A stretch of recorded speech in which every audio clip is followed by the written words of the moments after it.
From the very beginning, Paige's life was unique, even from the moment of her birth. The girl was born with eyes of different colors, which was a reason for frequent ridicule and insults from her classmates. However, this was not the only unusual thing in her life. Everyone around her knew about another strangeness, her amazing ability to smell odors and extract from them a lot of information about a person. Accepting this ability was a challenge for her, especially considering the inconvenience it brought. Her parents repeatedly sought help from doctors in an attempt to understand the nature of this phenomenon. Doctors claimed it was a genetic abnormality, while grandmothers argued that it was a unique gift that should be utilized. Eventually, both her parents and Paige herself accepted her uniqueness and learned to exist with it.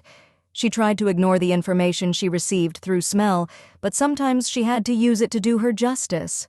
Life at school was difficult, and despite the ridicule and problems associated with her peculiarity, Paige was able to finish school and enroll in an institute.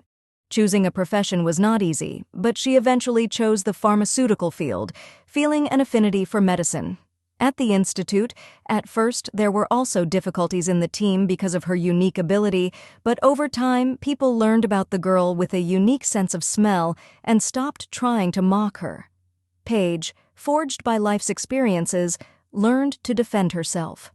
Once, when her bandmate Nora decided to make fun of her, Paige approached her and firmly said, "If you don't want me to tell the whole band who you spend your time with, stop your teasing and leave me alone." After that, no one else dared to touch Paige. On the contrary, Nora became her ally and protector. Life was gradually returning to normal. However, even with the improvements, Paige still had no romantic relationships. It was nearly impossible for her to start them, as she instantly identified people by their scent. Those who did pay attention to her mostly turned out to be either liars or gamblers. Neither of these categories appealed to her. After graduation, Paige took a job at a prestigious pharmaceutical company. She graduated with honors and got the job through placement. There was only one vacant seat, and there were 3 applicants with excellent results. However, she was chosen as she had already done her internship in this company and was well known. Her career progressed rapidly. Within 4 years, Paige had advanced to department head. She was earning well and was even able to buy her own place, getting out from under her parents' wing. Becoming independent was a liberating step for her. Her new home held only her own scent, and she could finally relax after a day's work. Nevertheless, time passed and personal life never came. She had no close female friends except for a high school buddy with whom they sometimes went to the movies or theater. But Paige felt that Molly was jealous of her, so she tried to keep communication with her to a minimum. On the eve of his 28th birthday, Paige suddenly became seriously ill. The temperature soared to 40 degrees, and she was tormented by a terrible cough and runny nose. It was the first time in her life that she had ever gotten so sick. She had never had a runny nose before, even when she was sick. A doctor had to be called. A young doctor showed up, examined her, and prescribed medicine, but she wasn't interested in what he was saying. Instead, she regarded the doctor himself. It was something new for her to fall in love at first sight. She had never experienced this before. With excitement, she even began to stutter. The doctor looked at her carefully. "Excuse me, do you always stutter, or is it because of the high fever?" "I don't usually stutter," Paige replied with difficulty. "And you live alone?" "Yes, my parents live apart. Why do you ask?" "It's just that I need to buy you some medicine. How about this? I finish at 5 p.m., then I'll stop by the drugstore and get what I need. In the meantime, will you get some sleep? Maybe you need something else from the food?" Paige looked at the doctor and thanked him for his concern. She was so anxious to see him again. "If it's convenient, please buy some apples and bananas. I would be very grateful to you. My wallet is on the nightstand in the hallway. Take as much as you need." The doctor said they would settle up later and left, and Paige fell asleep, dreaming. She had a strange dream. She was walking down the street to her house, and near the entrance stood a man with a huge bouquet of flowers. And behind this bouquet, she could not see his face, only heard his voice. "I waited for you all my life. I have. Will you marry me?" Paige looks around and realizes that this question is addressed to her. "But I don't know you. who you are. Your destiny? Replies the stranger, holding out a bouquet to her. At that moment, Paige wakes up. What was that? I could see his face, couldn't I? Who is he? She thinks. It must be the doctor's visit, Paige suggests, trying to get some more sleep. But when she looks at her watch, she realizes that the doctor is coming soon. Paige decides to tidy up a bit before he arrives. She changes into a light homemade suit and puts her hair in a bun. Peeking into the refrigerator, she is glad that yesterday she had time to prepare food for several days, although she doesn't feel like eating at all. The doctor shows up around 7 with 2 huge bags from the supermarket. You figured I was feeding half the neighborhood? Paige jokes. They both laugh. No, you just need vitamins and a full meal to recover in time for your birthday. It's not good to be sick on your own birthday. Paige tenses up a little. How does the doctor know when her birthday is? She looks at him suspiciously. Seeing her look, the doctor smiles. Do your medical records show that information? Don't look at me so sternly. Paige becomes uncomfortable. It must be the temperature. I'm not thinking straight, she excuses herself. Speaking of temperature, what's it like at the moment? I don't know, to be honest. I haven't measured it since your visit. I'll go measure then.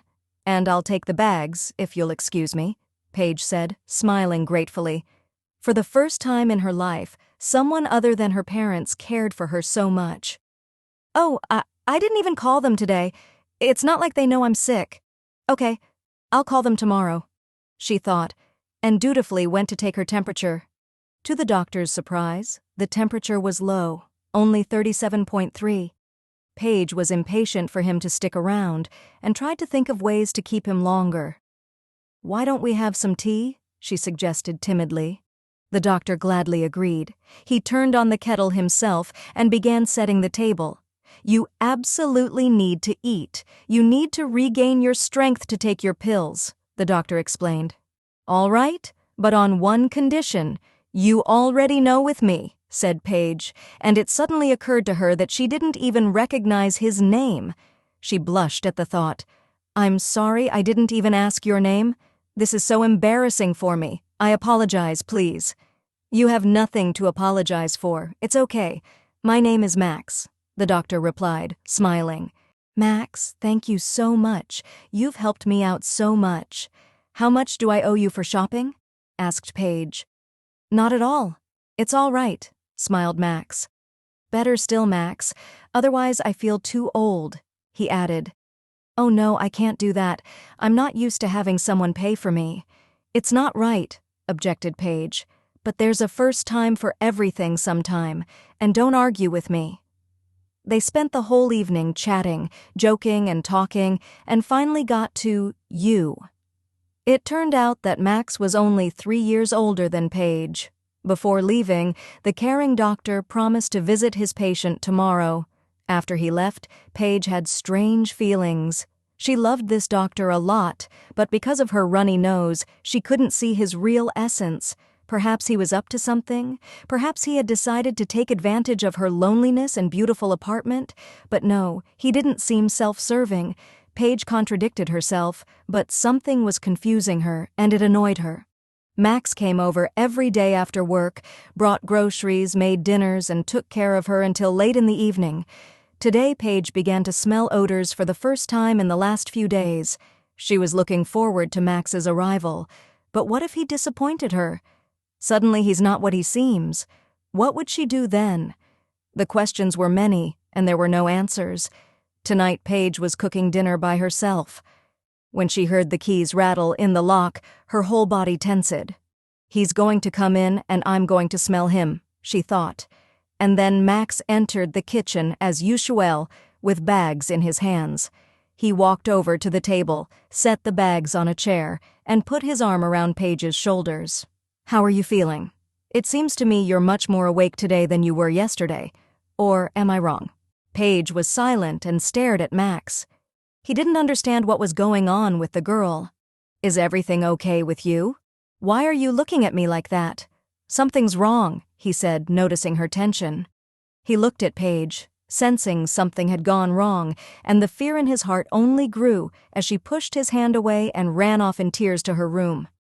Paige, what happened? Did I do something wrong? He asked, but received only silence in response, and sobs came from the room. Max had no choice but to turn around and leave the room. Paige called to her mom in desperate need. "Mommy, can you come see me today? I really need you." Mom arrived in a cab, half an hour later, looking frightened. "What's the matter? My girl, are you not feeling well? Shall I call a doctor?"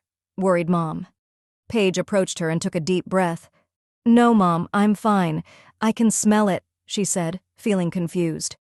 Paige told her mother about her encounter with the caring doctor, who turned out to be a very nice man, and how much she liked him. She even thought she had fallen in love, but when she lost her sense of smell, she couldn't smell anything, and that led to confusion. "Mom, I don't know how to explain, but I'll try," Paige began. Mom, embarrassed and not knowing how to comfort her daughter, said, "Think it over, Paige. Take your time. Meet him again. Talk to him.